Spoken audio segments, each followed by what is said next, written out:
And tonight on Cosmo, it's a show about nothing. Hey, how do I know when it's over? Yeah, I kinda do. What else is on? Stay tuned for the absolutely, completely random podcast coming up next. Ooh, goody! Something different that doesn't suck. Greetings and salutations, Internet. My name's Andrew Rhodes, and welcome to the absolutely, completely random podcast for Saturday, June 22nd, 2019. Whoa, boy, has it been a week. Yep, I know, it's just one of those wonderful things. But anyway, let's dive in. So what am I talking about this week? Well, could the age of Otaku Percussion in Japan be over? Ooh, that's an interesting question. Speaking of Japan, a Japanese barber has created giant Gundam statues in his backyard. Woo-hoo-hoo-hoo, that's cool! Evangelion's Asuka and Shinji have been reimagined as hip millennials, and I'll have some thoughts on that. I swear to God, I have to reset my Pokemon counter almost every other podcast at this point. Seriously, if somebody out there knows of the PokeCast, please let me know. I'll start forwarding them this, and then I don't have to worry about it. I'll just start linking them in the description or something, for God's sake. It seems like every week. But I have another Pokemon topic. Yes, this one again, talking about the Pokemon Sword and Shield game coming up in November. Is it wrong to try to pick up girls in a dungeon game has set a Guinness World Record? Holy crap. And speaking of video games, because apparently that's going to be at least 3 of my damn topics this week. No, Final Fantasy VII's Remake did not shrink Tifa's boobs. Yes, there's a huge freaky backlash over this. I will explain. All that and maybe more, who knows? Maybe the TARDIS might drop in and the good doctor, the 10th one, David Tennant will come by. I doubt it highly because I'm not that popular enough, and in all honesty, the doctor's got better things to do right now. Try to save the crappy show that the 11th season was. But no, you never know. Some weird stuff could happen. But no, that's not happening. I can guarantee you that. That's not happening. I can see into the future with my side effect, and that's not happening. Yes. But anyway... I'm sorry, I'm just a little goofy tonight. Anyway, yeah, so that's what's in store this week on the absolutely, completely random podcast. But before we dive into that, you know the song and dance by now. If you've been here before, if not, well, then first off, welcome. Don't forget to hit that thumbs up button or thumbs down button if you like or dislike the video. And don't forget to subscribe and mash that bell icon, because I want to make sure it rings throughout the entire internet to know that you want to know when the newest videos drop here on my channel. That is Web Designer 18. Because I'm Andrew, I am Web Designer 18, and yeah, besides that, don't forget you can also check out my handy-dandy eBay page for all your weird oddity collectible needs. That's right, if you have somebody that you know that might be into trading cards, some strange oddities, or just something that, they might need that I might have for sale, swing by my eBay page, check it out, point them in that direction. You never know. It could often go well. I mean, I don't have a 100 positive feedback rating for nothing. I am top notch. No, seriously, I actually have a 100% positive feedback because I go above and beyond to make sure that you're satisfied. Seriously, I'm that good. I'm that confident of a seller. If you're not satisfied, I will do whatever I can to make you satisfied. Okay, I mean, if you buy something, don't take it weirdly. But anyway, don't forget you can check out my eBay page. That's ARHOADS-2012. All lowercase, by the way. Don't forget you can also talk with me, send me tweets and stuff on my official Twitter page, at Otaku Roads on Twitter, and check out the official Web Designer 18 Facebook page. That's right, I have a Facebook page. No, it's not my personal one. It's one dedicated specifically for the channel. That's right. There you can pretty much drop me possible topics, questions for Q&A if you want, if you don't want to put them up onto the, descriptions box, what have you. And oh yeah, thank you, by the way, for everyone who submitted questions for the Q&A this month. I will be recording that after I finish the podcast this evening. So, yep, this is going to be a lot of fun. So let's just dive into this, shall we? Because, man, oh man, I can't wait. Alright, so it's time to do my favorite part of this, and it was basically, how did my week go? dull. There, I've said it. I'm having a little issue lately with my internet. At least, let me rephrase that. I've been having an issue lately with Tubi. I've been trying to watch a couple anime shows, been trying to watch some Alf, and for some strange, unknown reason, the damn thing wants to play this game of every other episode will work, and certain episodes will glitch like crazy. I mean, they will glitch like the glitch gremlin from the Angry Video Game Nerd suddenly hopped into my Roku player and is dry humping the motherboard. I'm not even joking. It'll just like take forever to load. It'll buffer every like half a second to 3 seconds. It'll try to buffer, and it's not set in like massive HD or anything. I have it set so that it'll basically load up as quickly as possible, and still it fights me on it. But then again, I am looking into getting a different router because mine just cannot reach every spot. The kicker is my router's in the dining room, and there is a giant wall that is open, minus, it's like an archway that's open between the dining room and the living room where the TV is, where the Roku player is, and I am still getting a meh signal. I could literally put that thing almost right directly on top of it, and it's a meh signal. It's like 4 bars. Like, you should be getting 5 bars. I don't understand why you're not. It's always bothered the living crap out of me. But I am in the process of looking into getting a different router because, honestly, I just think it might just be the router at this point. But I'm working through the solutions, and in all honesty, I usually try to get another router so I have like a backup, because mine do have a tendency of either A, burning out, or B, just stop working. I've gone through at least, well, let's see, I've had 3. I still have the 2 yet because I keep swapping them every now and then.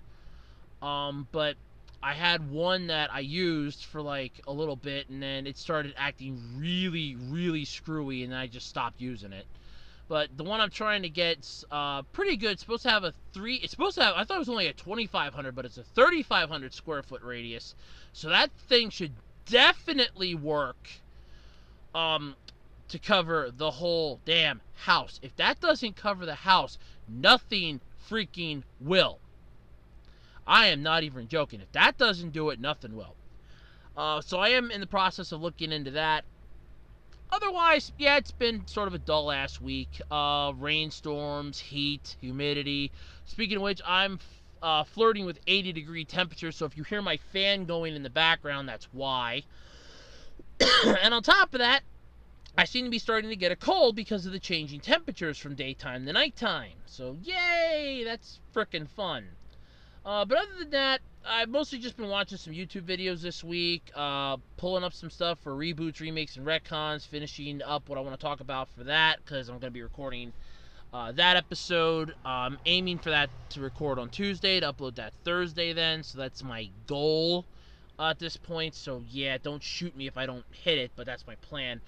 Otherwise, yeah, my week's been kind of boring. Seriously, it's been dull and mundane. So, without any further ado, let's dive headfirst into this, and don't forget to let me know how your weeks went in the comment section below. I mean, I like knowing how everybody's week went. I mean, even if you don't want to tell me, just put down my week was fine. Yeah, okay, that's fine. I just want to know how everybody's week went. I mean, we're sort of like a family here. I mean, I kind of think of us like a family. Every one of my subscribers, you're like a family to me. Seriously. I don't come to you for money. You're the best kind of family. You don't come to me for money, and I don't come to you for money. We're the best kind of family. We're a happy family, so to speak. Yeah, let's just get into the podcast, shall we? Okay, so for the longest time, if you had ever went over to Japan and you said the words, I'm an otaku, or an otaku, however you pronounce it, you ran the risk of probably either A, being alienated, B, depending on what part of Japan you were in, possibly getting your ass whooped, and C, or C, I should say, basically being, well, let's just put it this way. I don't think anybody wants to know what tar and feathering is, but think of that, but much worse. Yeah, otakus were not something that was often, yeah, it wasn't really welcomed. It was a mixed connotation in Japan, and a lot of people just didn't like it. it was granted, it was just basically, it's a simple greeting, a literal borrowed from ancient Japanese, uses a kind of nod to one's geeky peers. But for those outside of it, it was basically like, oh, great, so you're doing this. And it was basically also not helped by the fact that there was apparently the otaku murderer in the late 80s, Tsutomu Miyazaki.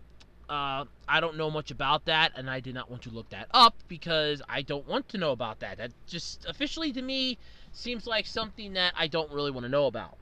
So yeah, and I do apologize if it sounds like I'm going in and out voice-wise. I'm trying to move a little more comfortable to get a little closer to the mic, so I do apologize if my voice goes in and out. There's nothing wrong with your audio. It's mostly me. Probably me. Definitely me.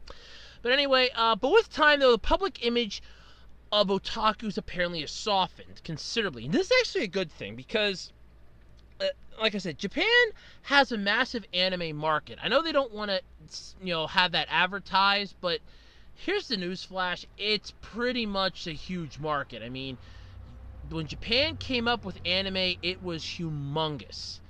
And it was almost like the Godzilla films. And those were actually made. This is actually the cool part, because I had to do a book report on Godzilla way back in middle school, and I actually learned so much about this, including the fact that my school library, when you move from one building to the other, doesn't bother to actually check and see if a damn book's on the shelf before they send you an overdue notice. Yes, I remember that quite well. But anyway, with the Godzilla movies, they were actually considered to be propaganda against the U.S. because of their attacks on Hiroshima and Nagasaki, and as well as a nuclear accident with, I think it was like a ship or something. I don't remember the name off the top of my head, but yeah. So basically, the bombings, the atomic bomb drops in World War II, and a ship vessel that apparently had I don't remember the whole details about that one, but that's pretty much added into that. And they were basically, using this as a, hey, look what you've done sort of deal. And it was sort of a, a unique thing. But the problem is that what they wanted to basically make as a, this was all your fault kind of movie backfired in their face because everybody just loved it. And at least that's the information that I got out of the book. Now, granted, the book could have been extremely off, or it could have been outdated. I don't know. Keep in mind, it was middle school. For me, that would have been 2001, like late 2001. We're talking like late August 2001 to June of 2002, and then late August of 2002 to June of 2003. So that was middle school for me. So, yeah. I don't really know if, the information I have is accurate 100% anymore. A majority of it can just be done in a regular Google search, but that's what I remember being part of my quote-unquote Godzilla report. And it's basically that, especially with Japan. So what was originally supposed to be propaganda, blaming somebody for something, just backfired in their face. But with anime, when Japan came out with it and it started finding its way westward, all of a sudden it's like, my God, this is beautiful. What is it? I want more of it. I've got to have more of it. And you can easily it can easily become a massive bug and just bite somebody, and it just takes over their lives. And I'm not going to lie, it's actually a welcome thing if you embrace it. But when you talk about otakus, though, nowadays, a majority of people, it's fine. 23% of Japanese people in the past, though, were highlighted in surveys and polls, and they considered themselves otaku, or that lists the types of otaku women would like to date. So that was sort of, the whole deal with this. But interesting, though, popping up last weekend, I guess it was, on Twitter, was a user who wrote in short, I've never actually been made fun of once in my life for my otaku hobbies. Where are these supposed people who make fun of otaku? I would say come back to my middle school and or high school in the mid 2000s. They were abundantly there.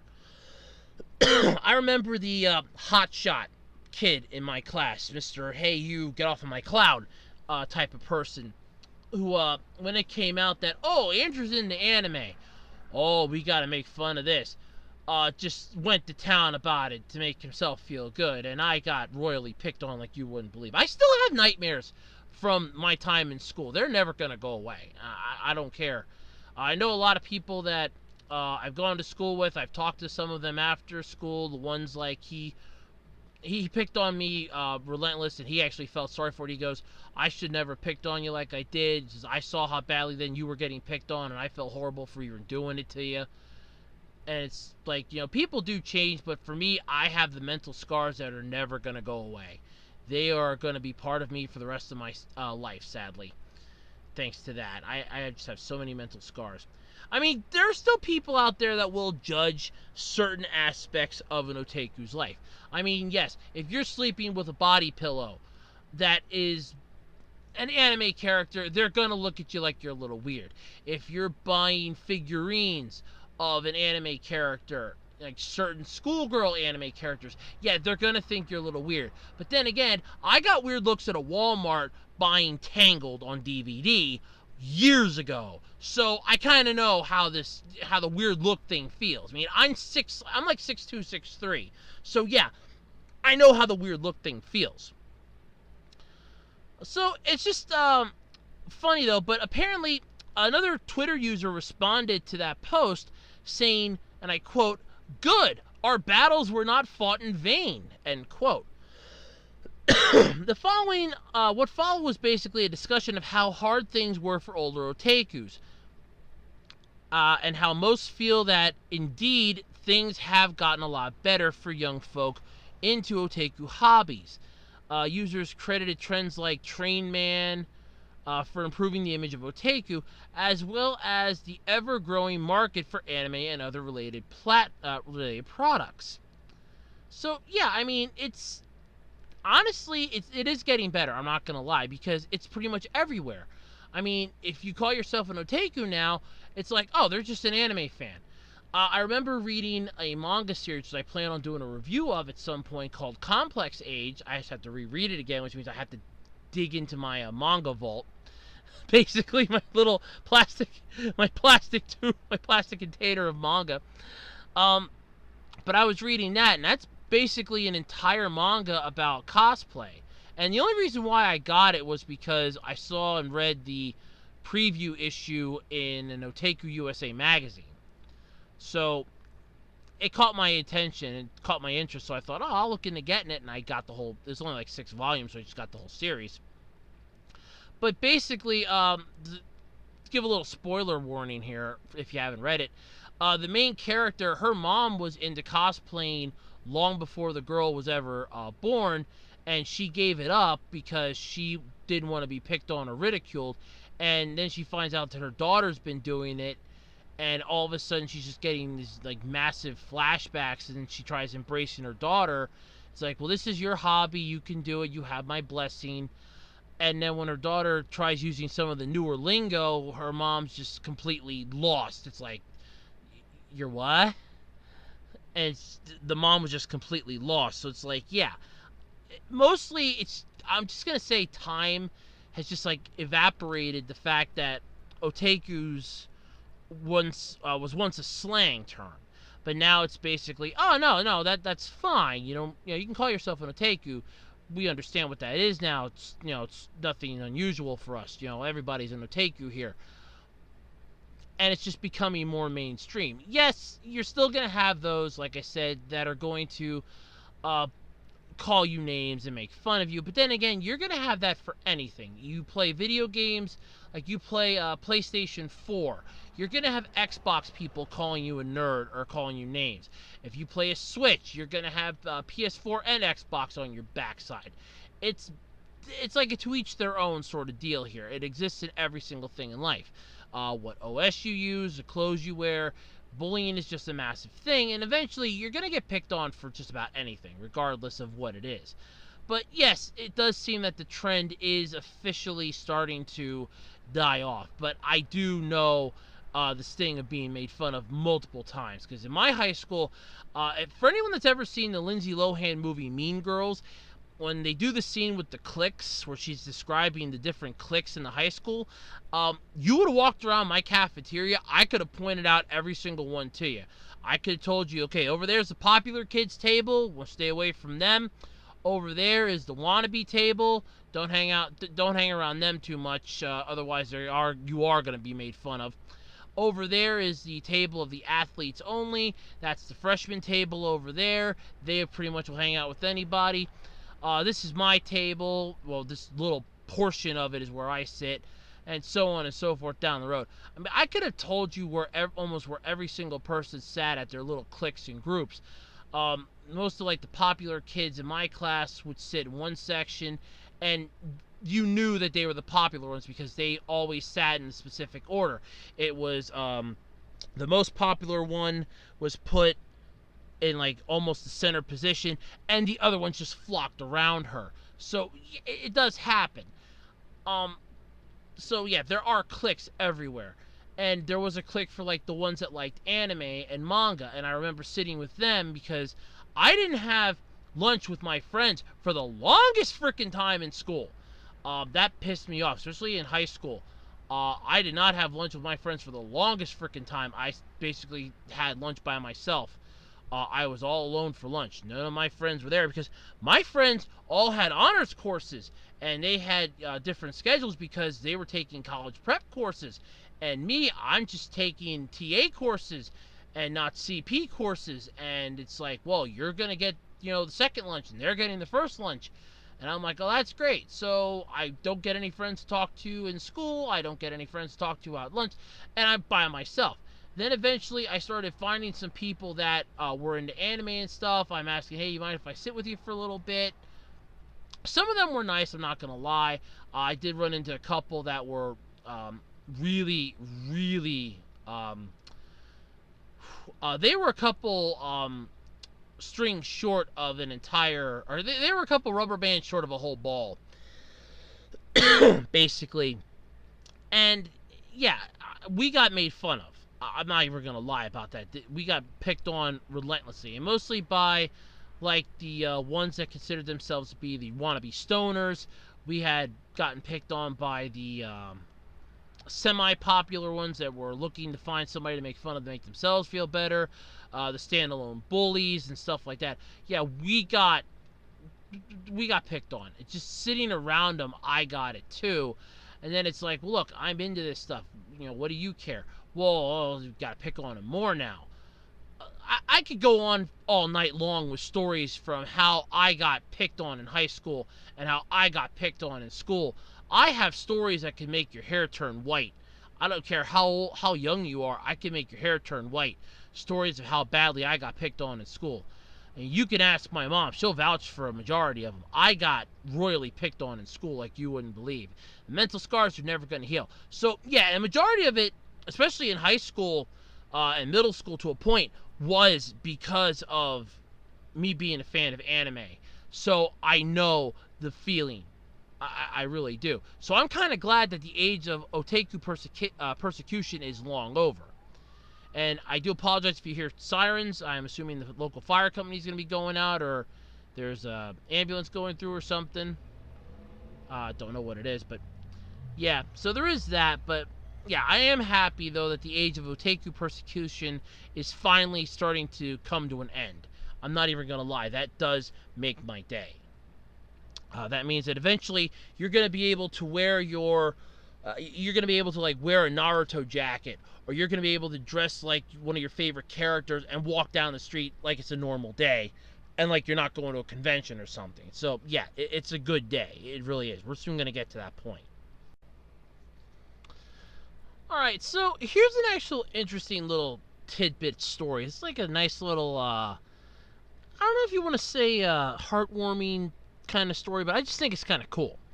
So, in Odaiba, over in Japan, there is a 74-year-old barber who makes life-size Gundam statues. Okay, maybe not life-size, but still. It's a pretty cool, thing here. He makes freaking Gundam statues. So yeah. So if you head over to the I'm going to mispronounce this, I know it. Um, Oirace, or Oirace, Oirase, Amori Prefecture, where huge statues of various mobile suits from the Gundam series stand in the backyard of a barber shop. A barber shop run by 74-year-old Toshimi Suzuki, who's been building them since he turned 60. And the picture they have here in the article is actually pretty kick-ass. I'm trying to see if I know any of them. I'm gonna go with the fact that the one sort of looks like, I'm gonna go with the Mark II, the RX-78 Mark II, because that's kind of what it looks like, and it looks like it's in the AUEG colors, the AUG, but don't quote me. Of course, there's a Zaku. What looks like the, oh crap, what was the name of the floating one that Char used? The Galug, I think. And there's a giant Gundam head that looks like it is from the RX-78. But yeah, I mean, it's pretty damn cool. I mean, there's some other ones too in the picture, like off in the distance, but I can't see what the one is, but it does look pretty cool. But yeah, so that's just kind of neat. So yeah, so his creations tower 3 to 5 meters tall and include a giant Gundam head that doubles as a karaoke box and a boat in case of tsunami. Ooh, that'd be cool. Just cruise on down the flooded roadways with your Gundam head, doing karaoke to Gundam music. Man, that would be kind of kick-ass. I mean, sure, everybody's lives would be ruined around you, but you could definitely bring the hope up of the people. That's pretty cool. As you might imagine, though, his barbershop has become a pilgrimage destination of sorts for Gundam fans who are, kind of looking for something a little more hardcore than the normal stuff. Yeah, I'm guessing the Gundam Museum and go build the model kits. We haven't gotten around to the part yet where you can build your model kit and put it into the 3D environment like in Build Divers and Build Fighters, but we're getting there, hopefully. As for Sunrise, the official rights holder for Gundam, it seems they're okay with Suzuki's efforts. Hold on a second. Let me say that line again. Sunrise, the official rights holder for Gundam, it seems that they're okay with this 74-year-old Barber making Gundam statues. God bless them. They're actually being nice about this. I mean, I could see them suddenly going, whoa, this is our content here. No. You cannot make another statue. It is our property. You have screwed up. But then again, I'm assuming so long as he isn't selling them for profit, it should be fine. But at the same time, I know there's like a gray area for this. Because there are people that do make statues of, like, certain scenes in that from TV shows, certain other things as well, and they sell them, but the thing is, it goes under what's called a free, it's like an umbrella term, I know that, but it's not public domain either, it's something else that allows you to, use them and profit off it. I mean, I could just be the public domain, but some of them are out of country. So I don't know if the other countries have a public domain. But either way, though, if you're a fan of these out-of-the-way robots, check out their report. There's more of it in the magazine article. But this is actually pretty cool. I'm not going to lie. This is something that is really unique. So he's definitely keeping himself busy because you figure, it's a barber shop. Okay, cut hair. Okay, call it a day. I'm gonna go build some Gundam models, some really big ones. I mean, I'm not gonna lie. This is kick-ass. This is seriously cool. Now, in all honesty, if they could move, that'd be even better. I mean, like, the arms and that could move. I'm not talking actually have remote controls inside of them. God, no, that'd be difficult. But, just have it so you can, like, move the arms, and you could literally, like, position them in different positions prior to, putting them up for display. like, okay, I want to have the RX-78, basically just stand there and do the final position that it did when it took down Char at the end of Gundam. Or I want to have Wing Zero, kind of doing the dual buster rifle shot from Endless Waltz. And you kind of have it fixed up so that it can do stuff like that and look like that just by having, like, bendable joints. That'd be pretty cool. I don't know how he makes the stuff, but, I mean, if they could move, that'd be pretty freaking amazing. Seriously, 100% amazing if they could move. I'd be all for going to see those things. That'd be worth a trip just to Japan on its own. I mean, I can just see that. You here for a haircut, or are you here to see my Gundam statues? Well, let's see. How much time do I have to pay to see the statues? No. Yeah, what the hell? I got enough time for both. I'd probably do both, just, really make him feel good. But, I mean, damn. I mean, that's... I'm not going to lie. This is impressive. And, I mean, the picture in this article, the backyard is immaculate with these statues. And like I said, there are some other ones I just can't make out what they all are. Because of their direction, I can't make it out. But either way, that is pretty cool. I mean, there is a Zaku. That one I can tell. I think it's the Galug. I think that's what it was called. I didn't like it. You could only use it in Space Battle in Dynasty Warriors Gundam 2. It was a space-only one. It was Char's mobile suit that he took on in his final battle with Amuro in the original Gundam series. Not Char's counterattack, but the original Gundam series. He used it against Amuro and the Gundam. And pretty much Amuro destroyed everything but the head of it, which basically they went into the space station. Don't ask me what the name of it was off the top of my head. But they went in there, they had their final battle where the Gundam's camera got knocked out, the main head was destroyed, and it's walking down the pathway. Amuro escapes out of the Gundam. It, goes to the room, turns, fires, just barely hits the head of the robot that had, destroyed the body of earlier, and that robot head just shoots down and basically paralyzes the Gundam's leg. That Gundam, I can see it clearly in this picture. It's sitting on a pedestal. So that one, and like I said, what looks like the AUG version of, I'm going to say it's like the Titan, I'm going to say it's the Mark II Gundam.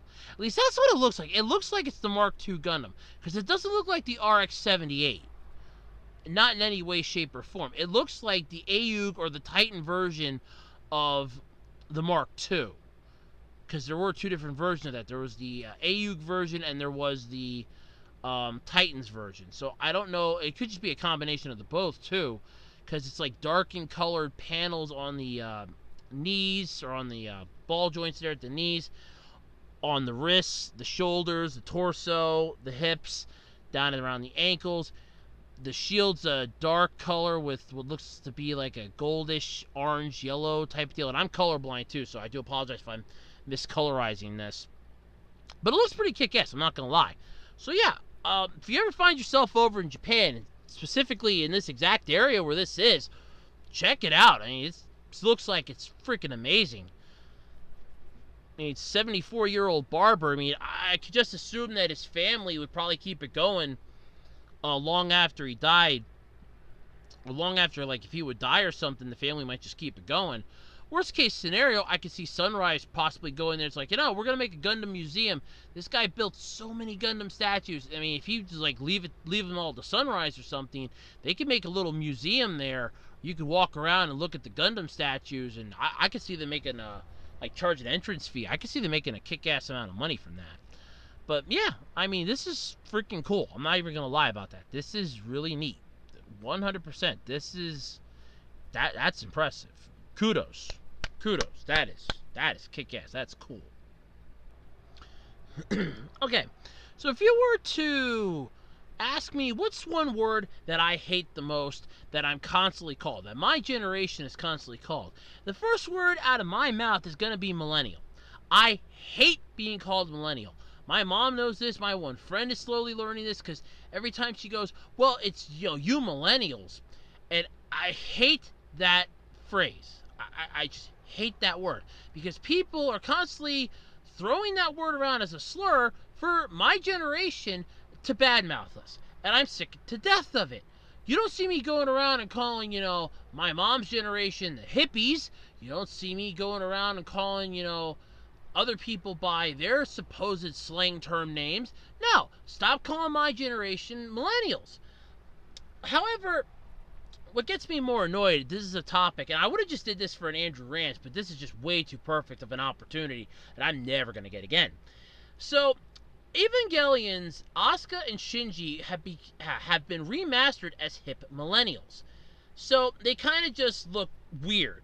I'm not even going to lie about this. Even in the picture, they look weird. You have Shinji wearing his backpack on his front. Literally, on his front. He's like, has this backpack is on his torso. He's got the simple, jean type shirt on. Like the overshirt. He's got a t-shirt. He's got regular jeans. Yeah, he does not look like a freaking millennial. And, oh no, he's a hip millennial. No, he's not. He does not look like a hip millennial. He does not look like a millennial. He just looks like a freaking teenager. Then you have Asuka, who first off is actually holding Shinji's hand, so that's really impressive because she hated his guts, even in the end of Evangelion. And yes, that actually is a series that I'm going to have to talk about at some point in time. Oh, God, help me when I have to do that. But you have Asuka, who's basically holding Shinji's hand. You have her dressed, I don't even know how to describe how she's dressed. She's got a jacket on, but it's tied at the waist, kind of doubling as like a dress in a way. You have a handbag, which apparently I'm assuming is for sale since they got, oh sorry, it's a tote bag. A tote bag. The Radio Eva Longinus Art Tote Bag. It's stupidest looking thing I've ever seen. Seriously, I'm not even joking. This would actually put that nylon Fallout 76 bag to shame. Just for how chintzy it looks. And I mean like that nylon trash bag that they got, not the canvas bag that they wanted. So you have that, and Asuka's basically just dressed like, again, she's dressed like a teenager. I'm not gonna lie, a simple teenager. Though in all honesty, they're not dressed like your average teenager, but in all honesty, if I'd be seeing these two in my high school, if I'd be their age, I'd go, oh, okay, those are the weird kids. Or those are the strange kids. I mean, I knew when I was in middle school, there was a girl in my class, she wore her jacket the wrong way. The back part of the jacket that's supposed to be on your back was on her front. She actually wore it like it was a damn Snuggie. So, yeah, I know, because apparently I guess that was the fashion at the time. So, these two have been redesigned as hip millennials. I don't buy this hip millennial bullshit. But with the release of Neon Genesis Evangelion on Netflix, which is apparently bombing faster than anything you could ever imagine, fans are not happy about it from what I've been seeing online. A lot of them are getting a little peeved with it. It's just, something's a little weird. People are saying that it's off. The fact that they really screwed up the dubbing and basically tried pulling like a 4Kid style dubbing on it really pisses off some fans. Well, here we go. So a whole bunch of younger millennials and Gen Zers. I'm just shaking my head because I hate being called a millennial. I really do. It's, God, I hate that word so much. Well, they are about to discover the series for the first time. No, because you could easily get it on DVD, 1. 2, you can easily pull it up. I think there's like Hulu, Crunchyroll. I think Netflix was even airing the original for a while in anticipation of this. So no, they would have seen it for the first time before this newer release came out. So yeah, that's bullshit. Well, a fitting coincidence then, Well, a fitting coincidence then that two of the series protagonists, Asuka, Langley Soryu, and Shinji Ikari, have been given a millennial makeover for the cover of an upcoming Japanese magazine.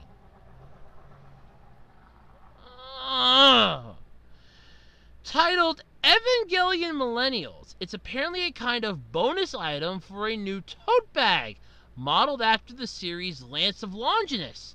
New viewers, it shows up near the end of the show. Oh, for God's sake. Wait a minute. No, it doesn't. No, it doesn't. Wait a minute. They used that to stop the one angel earlier in the series because they took it out without Sele's permission and they had a royal bitch fit about it. No, that's bull. That's bull. Does not show up near the end of the show. Oh, for God's sake.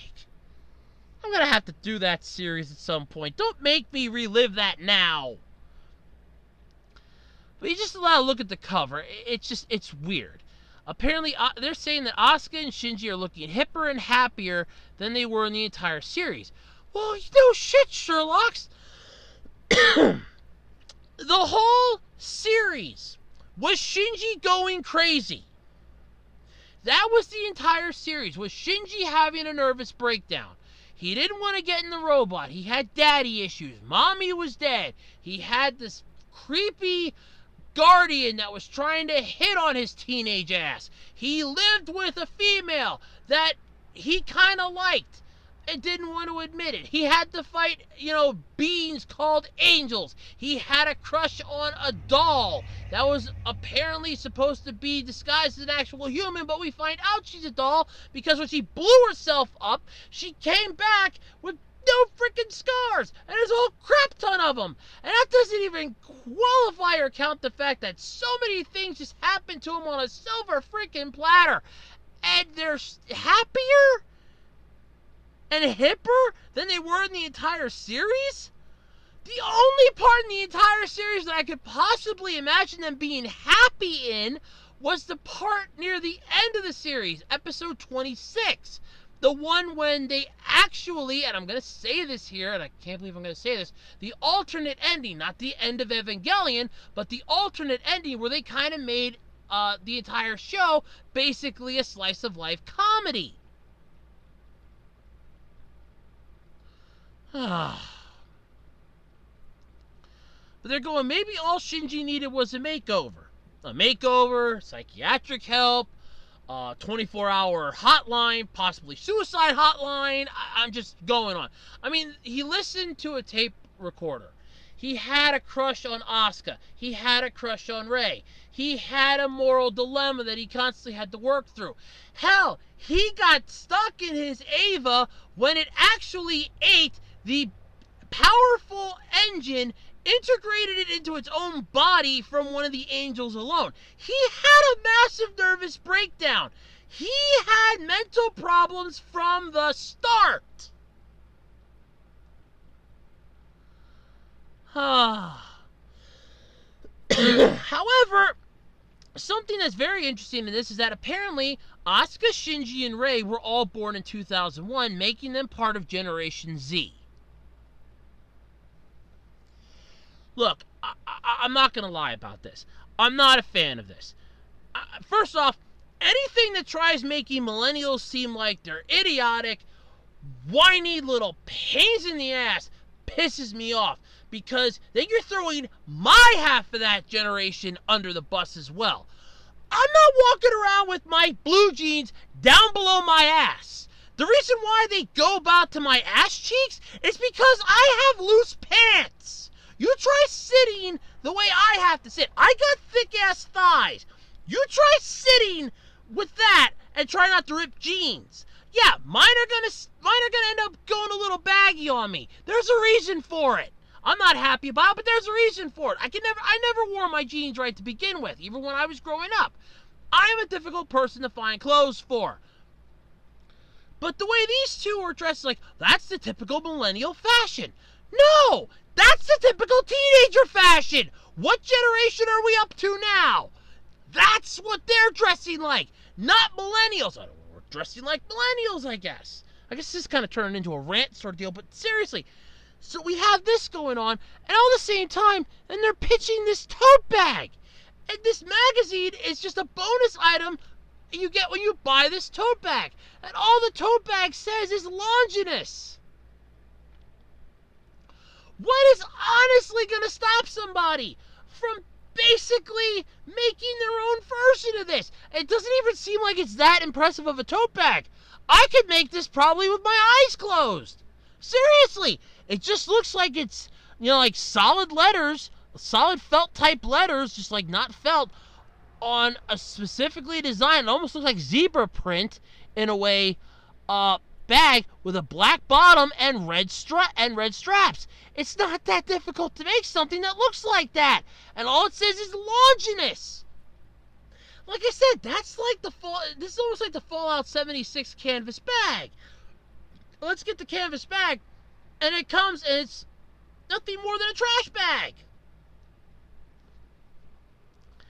And yet, here we go. But we're just claiming that this is how millennials look. You know, the last time I checked, I have yet to see teenagers wearing their backpacks in front of them. One strap in it either, mind you. Now, I do know that there are one strap backpacks. I actually thought about buying one for myself because we sell some at work. I thought about getting one as a laptop bag because it was really padded. I'm like, you know, this would make a really cool laptop bag. But then the more I'm looking at it, I'm like, But then again, it probably wouldn't make that good of a bag. Or at least have something to have like a backup. But I don't wear, if I had a backpack, I wouldn't be wearing it like that. I wear messenger bags. So first off, I'm not even dressing like this. Second, I don't know anybody that dresses like this. And third off, you're making them honestly look like they just got out of, I mean, Shinji looks like he just got out of having a colon cleansing. Like, they literally found the pole that was up his butt, making him really depressed and angsty, and they just removed it. Same thing with Asuka. And Asuka had some issues in the series, too, because she had, you know, mommy issues. Because her Eva was basically the symbolic form, at least the way I interpreted it, by the way, of her mother. Was because when she couldn't merge with her Eva anymore, she couldn't be a pilot because her, you know, sync rating fell below minimal standards, she got massively depressed. Like, she was no longer a good daughter anymore because she couldn't be with mommy. And you have Shinji, whose, I'm assuming, mother literally was the Eva unit, but I have yet to prove that either because I don't have that much free time on my hands to really want to sit down and rewatch that show half a dozen times. But the fact that you're basically claiming that all millennials dress like this, and it's like, oh no, the millennials are like this now. No, we're not. Sadly, I fall under the millennial category, and that's why I hate that title. I hate the term. Oh, you're a millennial. No, stop calling me a goddamn millennial. Call me something else other than a millennial. I'm not a goddamn millennial. I hate that word. I hate the phrase millennial. It pisses me off. I can't even begin to tell you how much it annoys me. Seriously, it pisses me off. I don't know. This seems like a stupid marketing ploy. I'm not a huge fan of it. As far as I'm concerned, it can go away, call it a day, and throw it in the trash can. That's where I stand with it. Seriously, it's just, that's where I freaking stand with it. Alright, it's time to once again reset my happy-go-lucky Pokemon counter back to 0 again. God, I can't believe this. Days without talking about Pokemon, I was up to 7. I was up to 7! And I'm back to 0 again. So fans are still pissed. Royally pissed about this new Sword and Shield game that's coming out. And they're mad and they're peeved about the puny number of Pokemon that are going to be in this game. Now, I talked about this. I'm going to make this as short and sweet as I can because, honestly, I'm getting sick of talking about it at this point. But it's the one thing that's still going to be... This is going to be huge news for a while. So Pokemon Sword and Shield look like the type of full-scale console RPGs that fans have been waiting for to hit the Switch, hoping to catch them all like they've been doing for decades. However, recently came up disappointed, though, because some new additions and omissions have been paving the way for a severely limited assortment of Pokemon in the game. With the new intervention of the Dynamax system replacing Mega Evolutions and Z-Moves are pretty much going to be definitely harming this thing. I'm not even going to lie. So we're getting no Mega Stones, no Mega Stones and no Z Crystals, as well as changes to Mega Evolutions in favor of massive Dynamax Pokemon because, you know, you just want to play with a gigantic freaking Raichu. Yeah, let's see Snorlax Dynamax, and all of a sudden it just rolls over and crushes the trainer. That'd be great. There's not going to be a national dex, complete with every Pokemon from the series to date. And this is something that fans have come to expect over the years. Not that they're not going to have it, but that every game would have a national Pokedex. I mean, like I said, this was going back to Gen 3, when we had the remakes of Fire Red and Leaf Green. Well, I should say Fire Red, which was the original Red version, and just Leaf Green that came out, which was the remake of the Green version. Why we didn't get Fire Red and Aqua Blue, I'll never understand. I mean, you could have just did all three of those. Hell, even just did the Pikachu one as a remake, too. Would have probably sold like crazy. You would have made money hand over fist. Seriously. But then again, you know, to each their own. And, you know, Foresight's never been Game Freak's, you know, forte. It's never been one of their great powers. However, fans have come to expect the national dex over the years because it's been in almost every game. Especially with the introduction of handy applications like Pokemon Bank that help transfer Pokemon from the storage to the game in question. However, producer Junichi Masuda and director Shigeru Omori explained during E3, doing so with the beautiful graphics of Pokemon Sword and Shield would prove immensely time-consuming. At this point, there are well over 800 Pokemon, all of which require new HD models for Switch. Which I'm still going with bull on that. You have the freaking 3DS versions, which all you have to do is just upgrade, you know, just reprocess them in a higher definition, morons.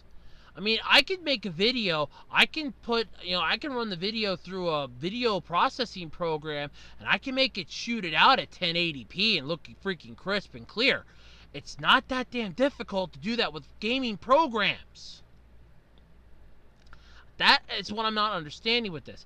This sort of seems like no, we're going to make more money off of you wanting to store your Pokemon because we're transferring everything to from the Pokemon Bank straight to Pokemon Home, so you can put all your Pokemon in there, and we're going to make more bank off of that than we're going to make selling these games. Especially at $60 a pop, you ain't going to make that much money. Well, this has brought on people starting the hashtag Bring Back National Dex. And one of the Twitter posts has, the backlash must continue until Game Freak responds, either promising a patch, a delay, or that the Pokemon just won't ever be available. Make your opinion heard. And in all honesty, Game Freak wants to do a Pokemon game a year. That's the part that I'm still not happy about at this point, because they're trying to make it be like the sports games of the older generation consoles. Every year there's a new sports game that comes out. NBA 2K19 and, you know, MLB, you know, 2019. There's, you know, NASCAR 2020 or something. Every year you get a new game in the sports category. And now we're basically going to be doing a new Pokemon game every year. There's over 800 some Pokemon. But if you have a national dex, they can all be in one game. Especially the fact that you have a cloud-based system like the Switch's, like what Pokemon Home's going to be. It'll access the Nintendo Switch. You can easily transfer out Pokemon and still have them stored in there. This is mostly a look. We want to get this thing out. We probably don't have that much. They probably don't have that much money of a budget to go off of, which again I call BS on because it's Pokemon. Game Freak would be making money hand over fist on this baby. But they want to make the background and graphics really stunning. Oh yeah, I've seen the trailer. That's some real good stunning graphics there. It's cartoon animation, morons. You're not making Final Fantasy VII water here, okay? You're not making this look like that PS3 game Rain. You're not making it look massively HD like I'm looking out my goddamn window. You're making this look like it's a video game.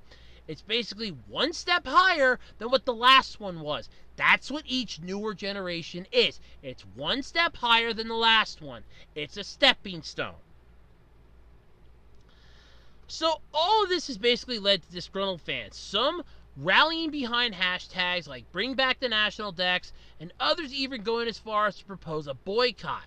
It's a little early to get up in arms though, especially since Masuda has yet to reveal whether or not there will be DLC in the future. So we have that issue as well. Oh, now we're going to have a Pokemon game that's going to have downloadable DLC. So that's great. So let me get this straight so that I have this for the record. So I have the record straight here. So we have Pokemon that you can't bring over into Sword and Shield unless they're in the Galar Pokedex. We have count them, 3 Pokemon games to transfer Pokemon into Pokemon Home, as well as your original Pokemon Bank, which a Pokemon Home I'm assuming is replacing. So we have all of that going on. Then we have this possibility of DLC. What in the hell could the DLC be? We're going to give you a different color of Pikachu? No, I got it. It's going to be Pikachu in a different skin color. Here, you're going to get shiny Pikachu in this DLC, as well as some other shinies. A whole new quest, which basically will unlock the 8th gym leader. I mean, that's what brings up an interesting question, though, too.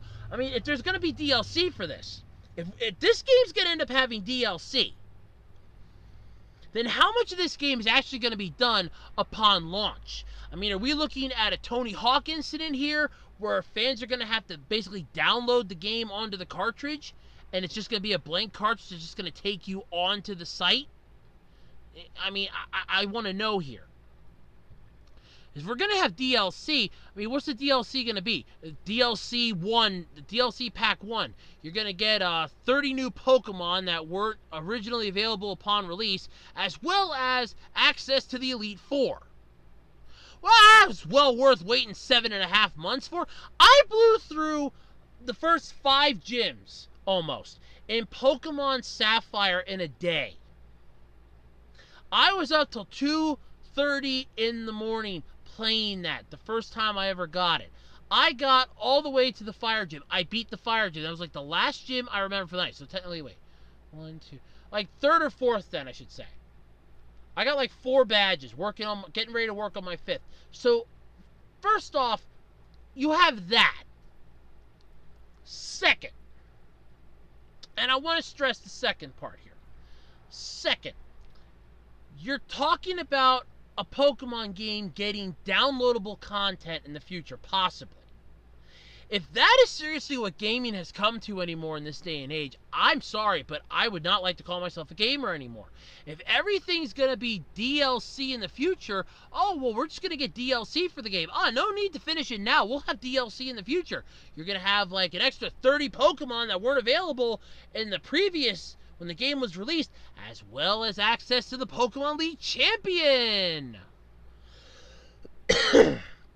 Or is it going to be an actual, like a side quest or something where you get to take on Team Rocket?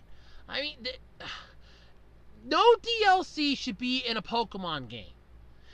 That Pokken Tournament would be the only thing I could possibly see there being DLC for, and the only reason why is because that's a fighting game. And that you could just add in new Pokemon, and you could have did that to keep it fresh. Like, oh look, a new challenger, a new set of Pokemon are coming. Gengar, Haunter, Hitmonlee, Hitmonchan.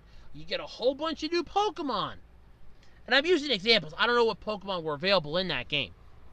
But you have that. And then all of a sudden it's going to be, oh, well, here's some new DLC coming down the road. No, those are 2 words that don't go in the same sentence. So that's bad. But then you also have this upcoming Pokemon Home game. So they're saying Pokemon Home is going to be a game, which is going to act in a similar manner to Pokemon Bank. So then it's not a game. It's a cloud storage system that you have to pay a subscription fee for. So, to sum this up, no more national decks. Possible DLC in the future. Maybe. That's just horrible to even consider. a revamped Pokemon Bank that you're going to have to pay money definitely to keep your Pokemon in, that you can basically send over from Go, Let's Go Pikachu, and Let's Go Eevee in your original Pokemon Bank. So, and not pull back out. So this is like a one-way trip.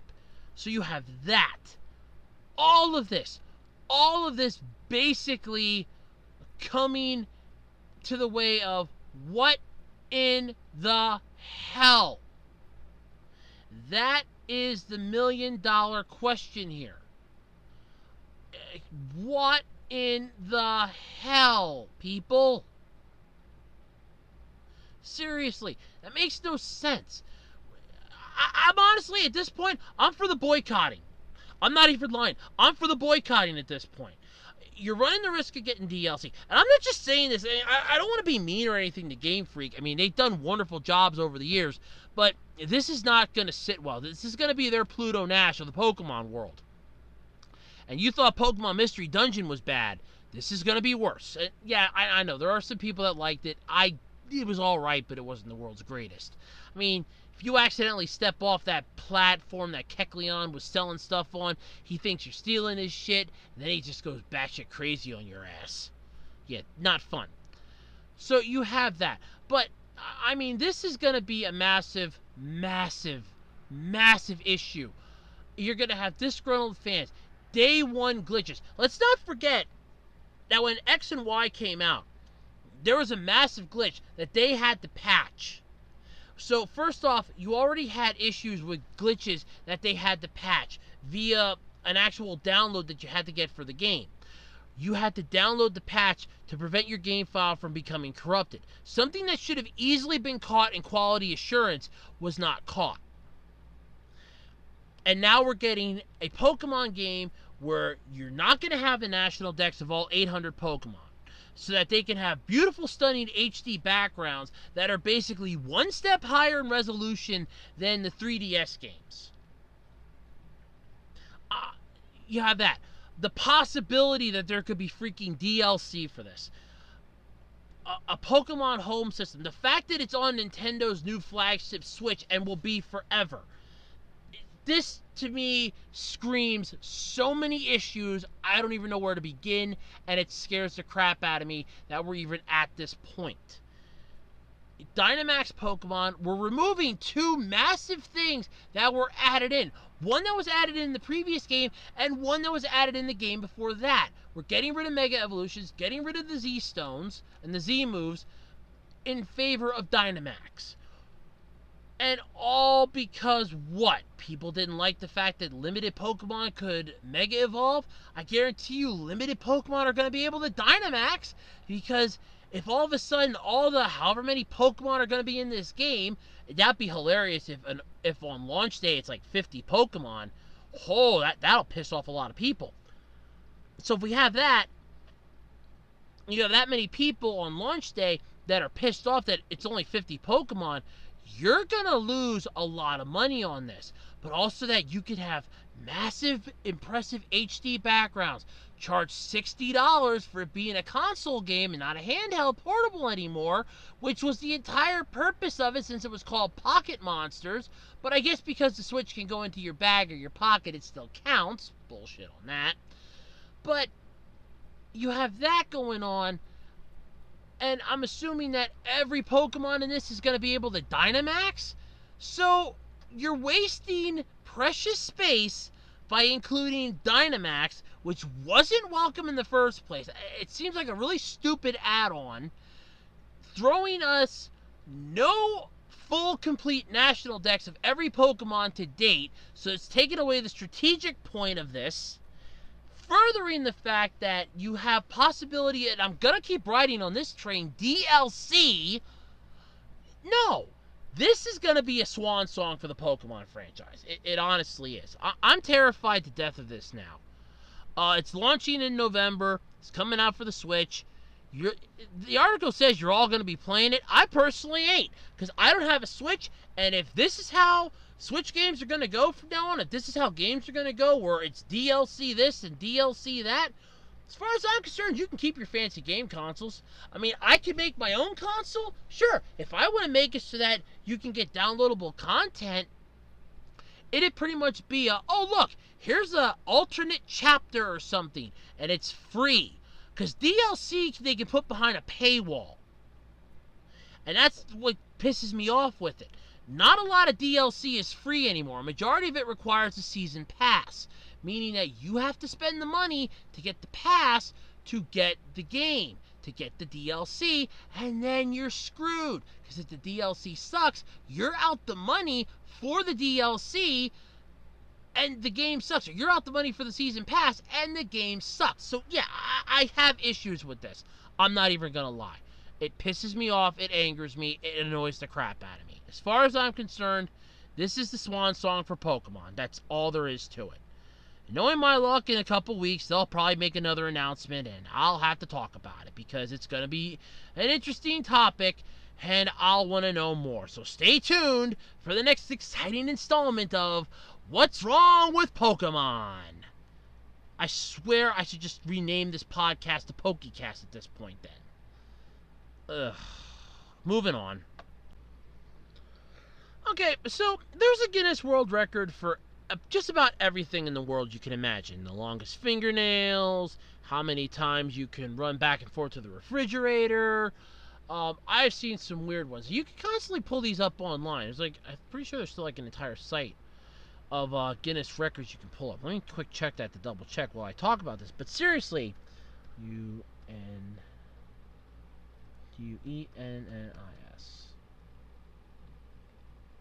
Guinness World.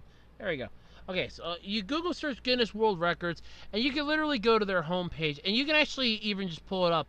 There's an entire records page. So, yeah, it's basically a huge thing. So what is the Guinness Book of World Records? Well, it's basically a gigantic resource of people that have done the impossible and broken a record for, most of the time, just the most simplistic and, stupid things. Sometimes really impressive and other stuff like that. You can actually apply to break a record, but they're going to have to... I know there's like a criteria for it. They have to actually... they have to record it. You have to collect and submit evidence. Record policies, application search, FAQ. There's stuff like that. So how to break a Guinness World Record title. And most of these are just, like I said, on the records page. But Guinness World Records is huge. So what am I talking about Guinness World Records for on my podcast like this? Well, because there's a mobile game based upon the anime series, Is It Wrong to Try to Pick Up Girls in a Dungeon? Which, first off, is one of the stupidest anime title names I have ever heard in my life. That is almost as bad as the one that Todd Habercorn talked about on that Watch Mojo list, and I hate Watch Mojo lists with a passion, but I watched that one because it caught my attention of stupid anime names. And one of them was, the end of the world, are you busy? It's the end of the world, are you busy? Can you hang out or something like that? Yeah, I agree. It's more of a question. So this is definitely one of those that's like that. It's almost like you're asking, is it wrong to try to pick up girls in a dungeon? It's a question. It's not a title. It's a question. Well, apparently the game called Is It Wrong to Try to Pick Up Girls in a Dungeon? Memoria Freeze has earned a unique honor, taking home the Guinness World Record for the longest number of lines performed by a single voice actor in a mobile game. So this is pretty cool. So as announced at the Danmachi 2019 Fest, the game's second anniversary event with Danmachi TV and Danmemo game together, the record goes both to the game and the lead voice actor. I'm not even going to try to say the name, but it's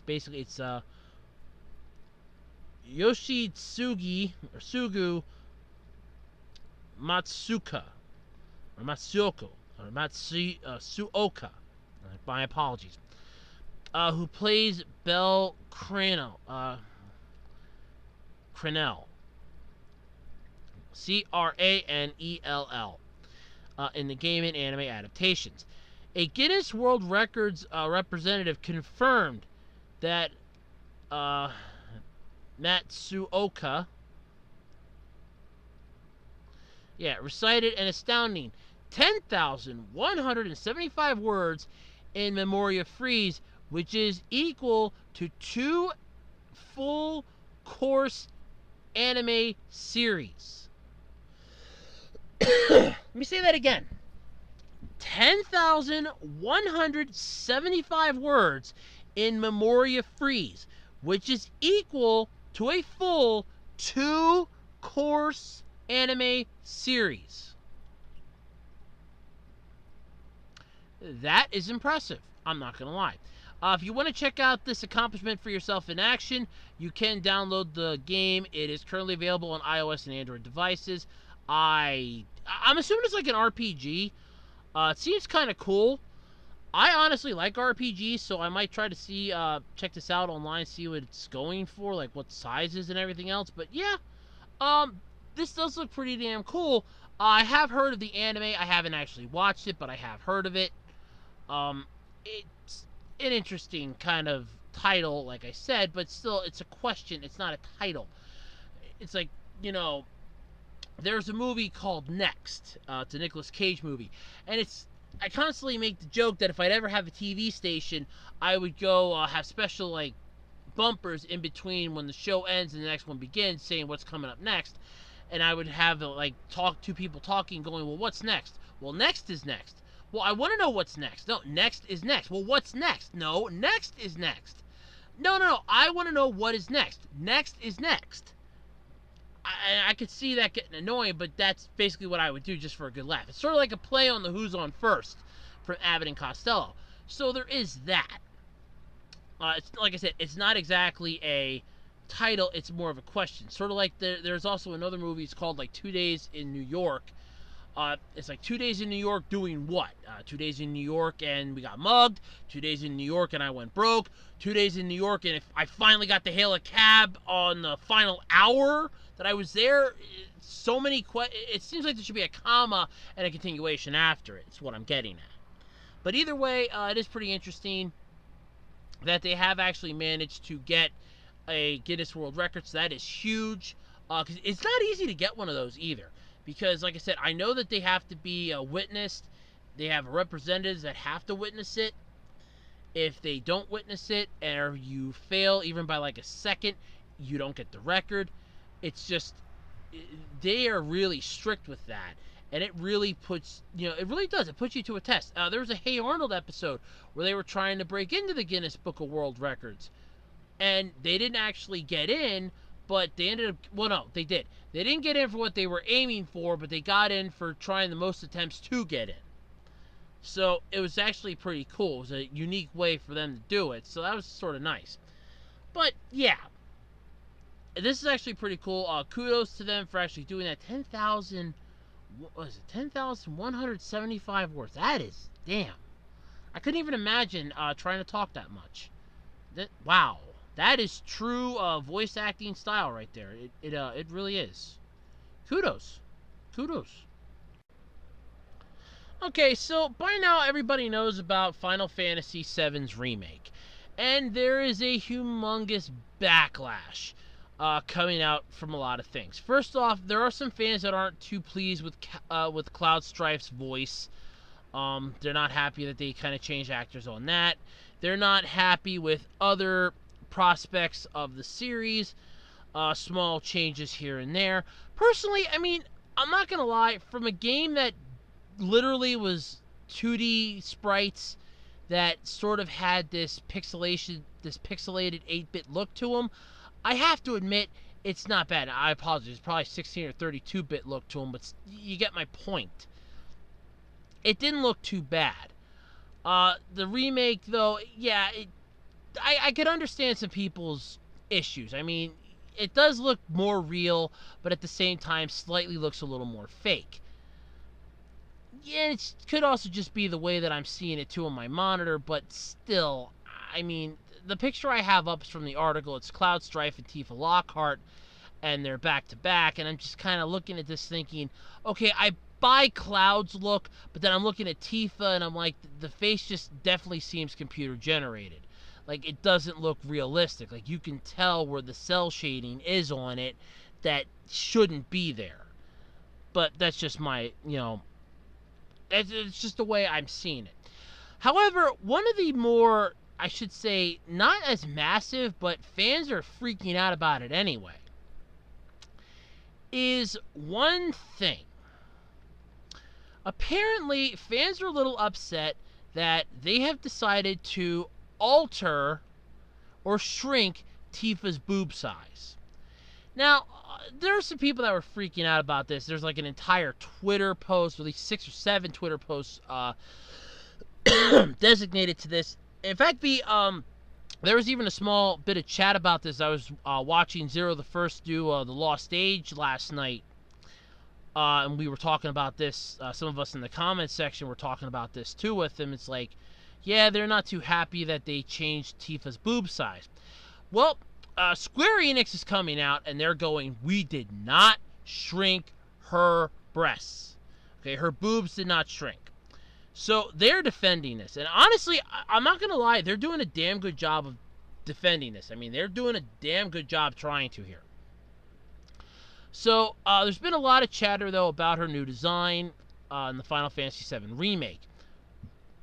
And it hit an all-out fever pitch when the recent Famitsu exchange with Tetsuya Nomura made its way online. Thanks to some out-of-context misunderstandings and inadequate translations, because, we don't live in the era of Star Trek where we have the universal translators. I wish we did, but we don't. Many were left to assume that Square Enix had intentionally reduced the size of Tifa's breasts. Now, apparently, Tifa is supposed to be like a D cup, and they were apparently making her a B cup. So, for anybody out there that knows the humongous difference that makes, there you go. There you go. So, that's the one thing that everyone's apparently worried about. And in all honesty, I'm going to say this. I know I'm probably going to get some slack for saying it this way, but I'm going to say this. First off, it's a video game, okay? You suspend reality and belief the moment you power on that console. 1.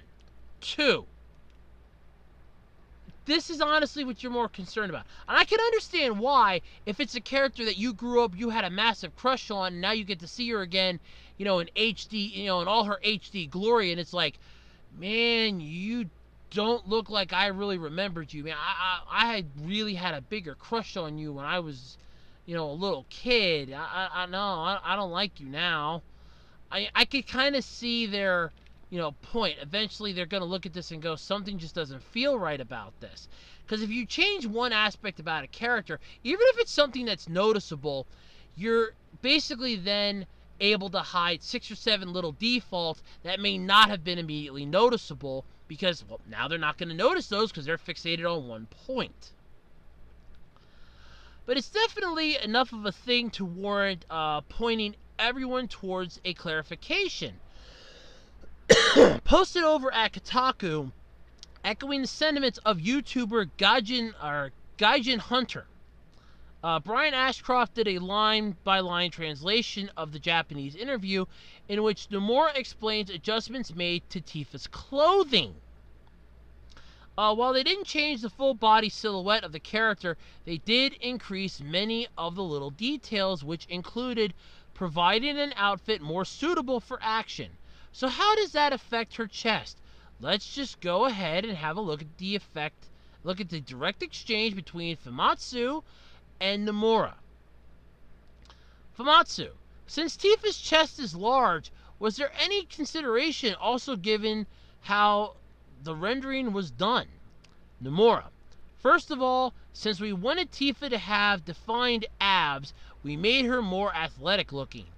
And then there were also directions from our internal ethics committee that as not to make even the most intense action look unnatural. It was necessary to bind Tifa's chest, and thus for her single upper body clothing, we put a black undergarment with a fitting tank top for a fitness conscious sporty design. So her boobs weren't shrunk. They basically gave her a sports bra. As basically, according to the article here. So she can fight. She can basically move around, and it'll look more natural. Much to the chagrin of many of the fans out there, it just wouldn't make sense for her to not have one on in a realistic visual take on Final Fantasy VII. Again, I'm going to go back to my original comment. You're suspending reality and disbelief the moment you power on the console, especially for a game where you can use magic spells and items and power-ups and things like that, where you have mythological creatures that can come out of nowhere, and you can basically do anything in this game series. Natural is basically out the window. We're looking at what stuff looks like naturally in the rearview mirror as we're slowly passing it on the freeway.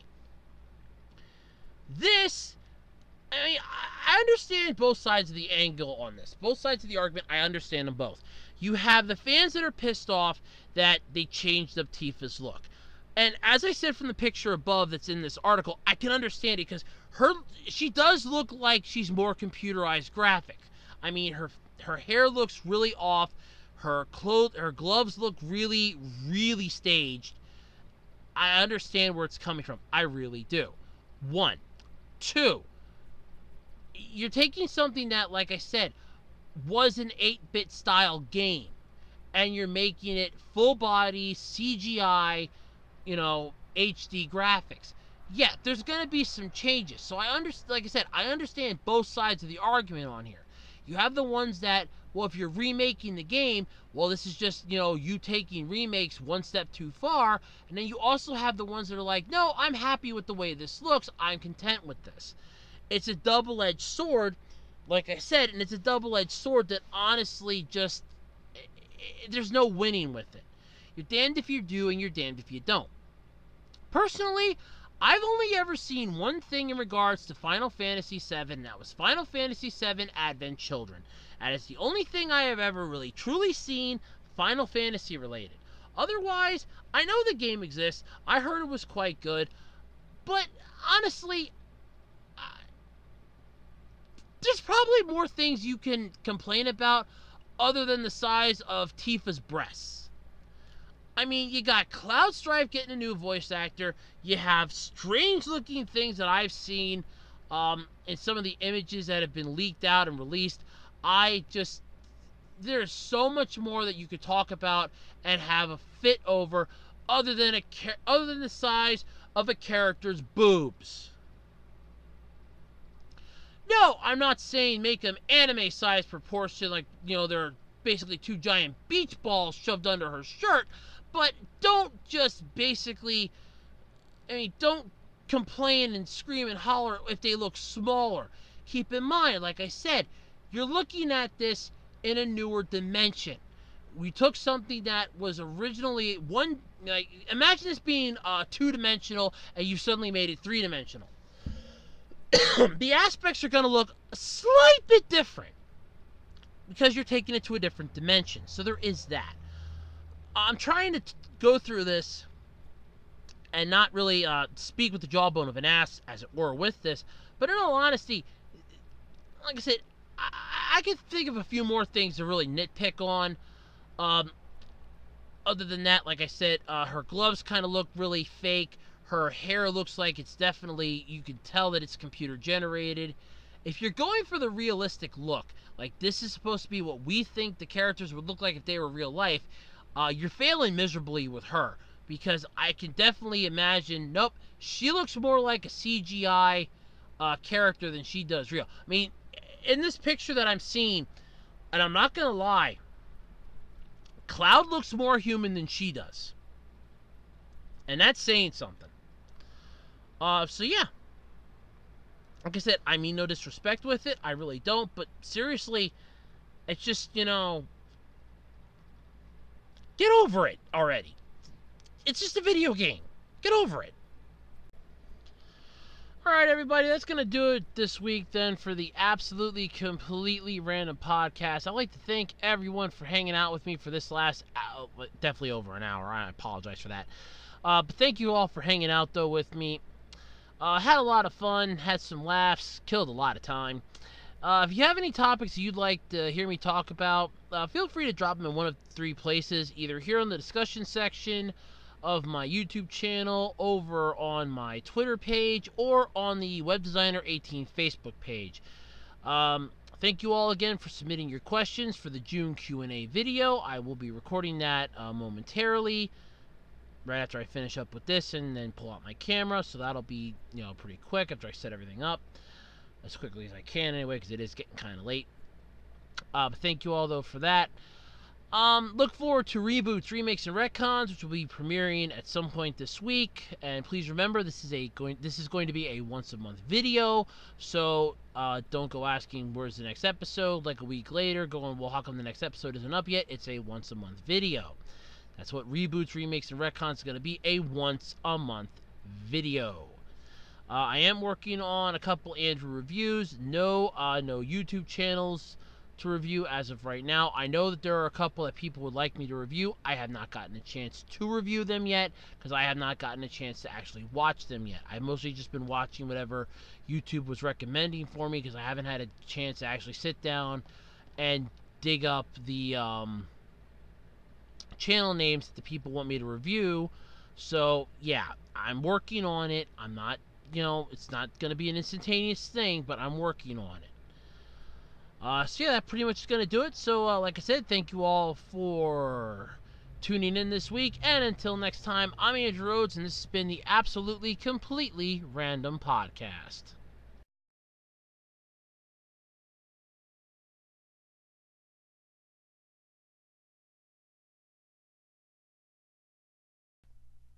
Don't forget to click below and subscribe to the official Web Designer 18 YouTube channel, because I'm Andrew, and I'm the one that made the video you just watched. Come on, hit the subscribe button. See more fun stuff from me. I'm cool. I'm hip. I think.